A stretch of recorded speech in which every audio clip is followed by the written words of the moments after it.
नमस्कार दोस्तों, एक बार फिर से स्वागत है आपका अपने यूट्यूब चैनल कचौरी स्टडी पॉइंट पे। दोस्तों, अपने साइंस से के कुछ टॉपिक पढ़ रहे हैं, जिसमें अपने कक्षा 6 की बायो कंप्लीट कर ली है। अब अपने कक्षा 7 चल रही है, जिसमें अभी का जो टॉपिक है अपना वो कक्षा 7 का अध्याय 6 है, अंतःस्रावी ग्रंथियाँ।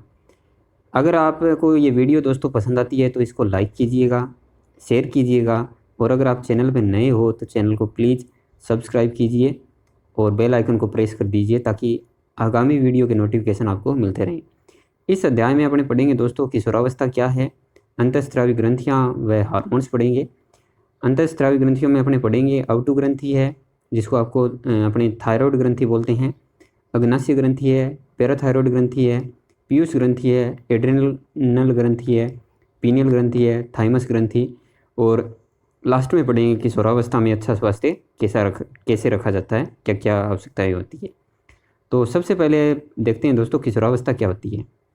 किशोरावस्था होती है दोस्तों 11 वर्ष की आयु से प्रारंभ होकर 18 या 19 वर्ष तक की आयु तक हमारे शरीर में कई परिवर्तन होते हैं। यह अवस्था किशोरावस्था या एडोलसेंस कहलाती है। ठीक है, इस अवस्था में चेहरे पे दाढ़ी मूंछें आती हैं। ठीक है, यानी दाढ़ी मूंछें आना, चेहरे पर कील मुहासे निकलना, लंबाई में तेजी से वृद्धि होना इत्यादि परिवर्तन देखे जाते हैं। ठीक है, ये परिवर्तन क्यों होते हैं दोस्तों कि ये शारीरिक परिवर्तन शरीर में कुछ रासायनिक पदार्थों द्वारा होते हैं जिन्हें अपने हार्मोन्स कहते हैं।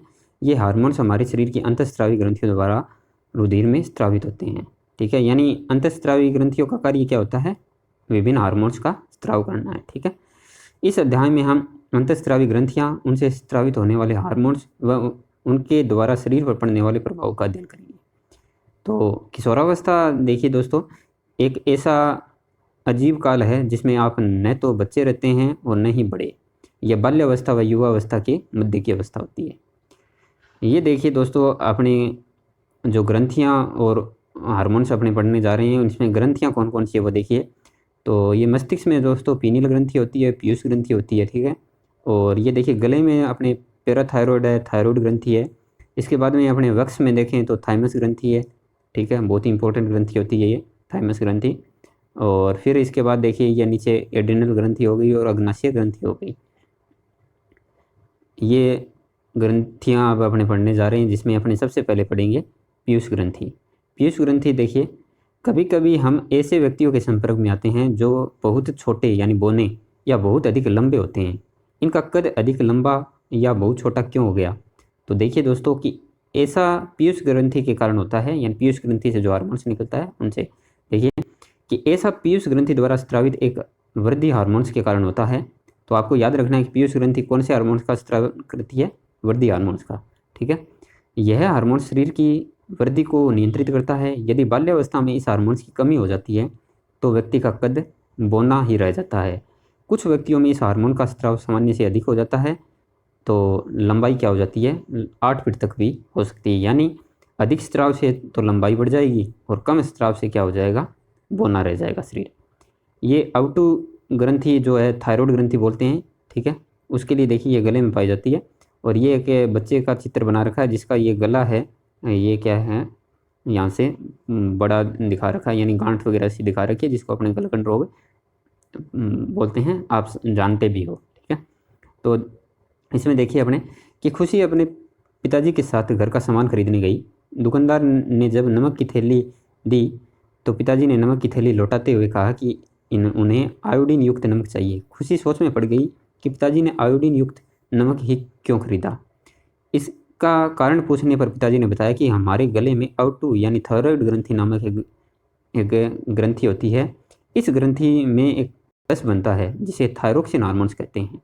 इस हार्मोन्स के निर्माण के लिए इस ग्रंथि को आयोडीन की आवश्यकता होती है। यदि हमारे शरीर में आयोडीन की कमी होगी तो हमें गलगंड रोग यानी गोइटर रोग हो जाएगा और इससे क्या हो जाएगा, गला सूजकर लटक जाता है। ये चित्र में दर्शाया हुआ है। ठीक है, अब अपने पढ़ते हैं अग्नाशय ग्रंथि। अग्नाशय ग्रंथि के लिए देखिए जो एक छोटी सी ये बता रखी है कि 15 अगस्त को विद्यालय में मिठाई का वितरण हुआ। खुशी भी इस कार्य में सहयोग कर रही थी। हिंदी की अध्यापिका ने मिठाई नहीं खाई, उन्हें डॉक्टर ने मीठा कम खाने की सलाह दी है। दूसरे दिन खुशी ने अपने विज्ञान के अध्यापक जी से पूछा कि डॉक्टर ने मैडम को मीठा कम खाने की सलाह क्यों दी है? उन्होंने बताया कि मैडम को मधुमेह रोग यानी डायबिटीज़ रोग है। यह रोग रक्त में इंसुलिन हार्मोन्स की कमी से होता है। तो आपको याद रखना है कि जो अग्नाशय ग्रंथि है ना, इससे हार्मोन्स आ जाएगा अपने इंसुलिन, ठीक है। और मधुमेह रोग है उस किसकी कमी से होता है? तो इंसुलिन हार्मोन्स की कमी से। इसका निर्माण शरीर की अग्नाशय ग्रंथि में होता है। यदि इस हार्मोन का स्राव उचित मात्रा में नहीं होता है तो रक्त में शर्करा की मात्रा बढ़ जाती है, जो हमारे शरीर के लिए हानिकारक है, ठीक है। अब पढ़ते हैं अपनी एड्रिनल ग्रंथि। अक्सर आपने देखा होगा कि जब आपको गुस्सा आता है या परीक्षा परिणाम आने से पूर्व की अवस्था में या अन्य बात से जब आपका मन चिंतित होता है, तब आपका हृदय तेजी से धड़कने लगता है। शरीर का रुधिर दाब भी बहुत ज़्यादा बढ़ जाता है। इन संकटकालीन परिस्थितियों का सामना करने के लिए एड्रिनल ग्रंथि हमारे शरीर को तैयार करता है। यह हार्मोन्स एड्रिनल ग्रंथि द्वारा स्रावित होता है। तो जो संकटकालीन हार्मोन्स हैं ना दोस्तों, वो एड्रिनल ग्रंथि निकालती है, ये आपको याद रखना है। फिर अपने पढ़ते हैं पैराथायरॉयड ग्रंथि। यह हमारे गले में पाई जाने वाली 4 छोटी ग्रंथियाँ हैं। 4 ग्रंथियाँ होती है दोस्तों। ये पैराथायरॉयड हार्मोन्स का स्राव करती है। पैराथायरॉयड ग्रंथियाँ हमारे रुधिर में कैल्शियम के स्तर को क्या करती है? नियंत्रित करती है। तो कैल्शियम का स्तर नियंत्रण में कौन सा एक है? पैराथायरॉयड ग्रंथि है। इससे हार्मोन्स कौन सा निकलता है? वो आपको याद रखना है, पैराथायरॉयड हार्मोन्स। फिर अपने पढ़ते हैं थाइमस ग्रंथि। थाइमस ग्रंथि वक्ष में पाई जाती है, ठीक है। बच्चों में इस ग्रंथि का आकार बड़ा होता है। यह थाइमोसिन नामक हार्मोन्स का स्राव करती है। बाल्यकाल में इस ग्रंथि का स्राव जनन अंगों के विकास में सहायक होता है और हमारे शरीर में रोगाणु से लड़ने की क्षमता का विकास भी इस ग्रंथि के स्राव से होता है, ठीक है। तो जब एड्स रोग होता है तो इसमें ये ग्रंथि ही प्रभावित होती है, ठीक है। अब अपने पढ़ते हैं पीनियल ग्रंथि। हमें अक्सर रात्रि में निश्चित समय पर नींद आने लगती है, प्रातःकाल निश्चित समय पर ही भी उठ जाते हैं। ऐसा क्यों होता है? तो ऐसा दोस्तों हमारे शरीर के केंद्र मस्तिष्क के केंद्र में पाई जाने वाली एक बहुत छोटी ग्रंथि के द्वारा होता है। यह ग्रंथि मेलेटोनिन हार्मोन का स्राव करती है। हमारे सोने जागने का चक्कर मेलेटोनिन हार्मोन्स द्वारा नियंत्रित होता है।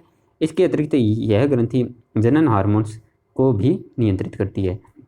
जो पीनियल ग्रंथि है उसका मेन कार्य क्या हो जाएगा दोस्तों? जनन हार्मोन का स्रावण का नियंत्रण करना, ठीक है। इसके साथ साथ जो अपने क्या है सोने जागने का चक्कर है ना, उसका नियंत्रण करना। हार्मोन्स कौन सा हो जाएगा इससे? आपको याद रखना है मेलेटोनिन हार्मोन्स, ठीक है। अब अपने पढ़ते हैं किशोरावस्था एवं स्वास्थ्य, ठीक है। तो आपको जो काम की चीज़ है वो अपने बता देते हैं। वैसे अपने इस पर चर्चा भी कर चुके हैं कि किशोरावस्था में अपने भोजन में प्रोटीन, कार्बोहाइड्रेट, वसा, विटामिन व खनिज लवणों को पर्याप्त मात्रा में लेना आवश्यक है। हमारे भारतीय भोजन में रोटी, चावल, दाल एवं सब्जियां होती है, एक संतुलित आहार जिसको अपने बोलते हैं। दूध अपने आप में क्या है? एक संतुलित भोजन है, ठीक है। तो किशोरावस्था में दूध का सेवन अधिक करना भी चाहिए अपने को, ठीक है। यानी कुल मान के अपने क्या है किशोरावस्था में क्या है संतुलित आहार का सेवन करना चाहिए। वैसे मैंने पीछे की वीडियो में ये सब कुछ आपको करवाया भी है। फल भी हमें पोषण देते हैं, लोह या आयरन तत्व रुधिर का निर्माण करते हैं। पत्तेदार सब्जियां, गुड़, मांस, संतरा, आंवला इत्यादि में लोह आयरन प्रचुर मात्रा में पाए जाते हैं। इन्हें भोजन में सम्मिलित करना चाहिए और इसके साथ साथ अपने व्यक्तिगत स्वच्छता भी रखनी चाहिए, ठीक है। प्रत्येक व्यक्ति को प्रतिदिन एक बार स्नान करना चाहिए। यह किशोरों के लिए और भी आवश्यक है क्योंकि जो स्वेद ग्रंथियाँ हैं वो उनकी अधिक क्रियाशीलता के कारण शरीर में गंध आने लगती है। शरीर के सभी भागों को स्नान करते समय भली प्रकार से स्वच्छ रखना चाहिए। यदि सफाई नहीं रखी गई तो जीवाणुओं द्वारा संक्रमण होने का खतरा रहता है। इसके साथ साथ क्या करना चाहिए? शारीरिक व्यायाम भी करनी चाहिए और नशीले पदार्थ है जैसे अपने ड्रग्स वगैरह है इनके सेवन से दूर रहना चाहिए, ठीक है। तो किशोरों को निश्चित रूप से क्या है जो नशे की चीज़ें हैं ना इनसे तो दूर रहना ही चाहिए, ठीक है।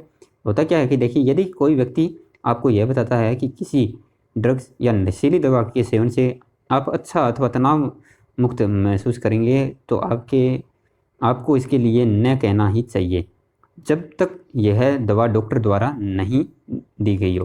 तो ड्रग्स वगैरह है ना दोस्तों, इसका सेवन नहीं किया जाना चाहिए।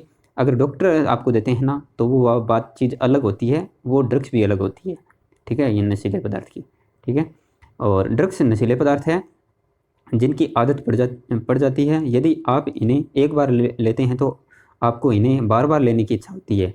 यह स्वास्थ्य, सामाजिक एवं आर्थिक संपन्नता को भी बर्बाद कर देती है। अब एक काम की चीज़ देखिए कि आपने एड्स के बारे में अवश्य ही सुना होगा, जो HIV नामक खतरनाक वायरस द्वारा होता है। यह वायरस एक पीड़ित व्यक्ति से स्वस्थ व्यक्ति में ड्रग्स के लिए इस्तेमाल की जाने वाली सिरिंज द्वारा भी संक्रमित होता है, यानी सिरिंज द्वारा भी जा सकता है। ठीक है, ये पाठ का सार है दोस्तों अपने, इसको आप वीडियो को पॉज करके एक बार देख लीजिएगा अच्छे से। ठीक है, सारा आपने जो पढ़ा है वो। अब इसके क्वेश्चन करते हैं अपने।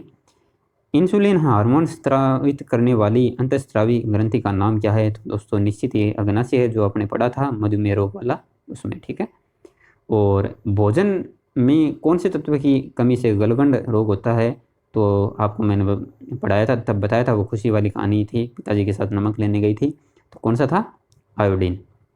अब किशोरावस्था में अच्छे स्वास्थ्य के लिए क्या आवश्यक है? तो संतुलित आहार, व्यक्तिगत स्वच्छता, शारीरिक व्यायाम, सारे के सारे अपने पढ़े हैं, तो सारे के सारे सही होंगे, यानी उपयुक्त सभी। हार्मोन्स हमारी शरीर की अंतःस्रावी ग्रंथियों द्वारा रक्त में स्रावित होते हैं, तो इसमें क्या आ जाएगा? रक्त हो जाएगा। ठीक है, और रक्त में इंसुलिन हार्मोन्स की कमी से खालिस्तान नामक रोग होता है, तो आपको याद रखना है डायबिटीज़ यानी शुगर होता है। ठीक है, और संकटकालीन परिस्थिति का सामना करने के लिए खालिस्तान हार्मोन्स हमारे शरीर को तैयार करता है, तो एड्रिनल ग्रंथि से जो हार्मोन्स निकलते हैं वो क्या करते हैं अपने, वो संकटकालीन परिस्थितियों का सामना करने के लिए तैयार करते हैं। बच्चों में खालिस्तान ग्रंथि का आकार बड़ा होता है, तो याद रखना है थाइमस ग्रंथि का। तो दोस्तों आशा करता हूँ कि वीडियो आपको पसंद आई है। ठीक है, अगर आपको ये पसंद आई है तो प्लीज़ दोस्तों एक लाइक ज़रूर कीजिएगा। अगर आप चैनल पर नए हैं तो चैनल को सब्सक्राइब कीजिएगा, बेल आइकन को प्रेस कर दीजिएगा, ताकि आगामी वीडियो की नोटिफिकेशन मिलते रहें। साथ ही क्या कीजिए, इस वीडियो को आप ज़्यादा से ज़्यादा शेयर कीजिए। तो दोस्तों जो आगे का टॉपिक है वो नेक्स्ट वीडियो में अपने लेके आएंगे। तब तक के लिए स्वस्थ रहिए, मस्त रहिए। जय हिंद, वंदे मातरम।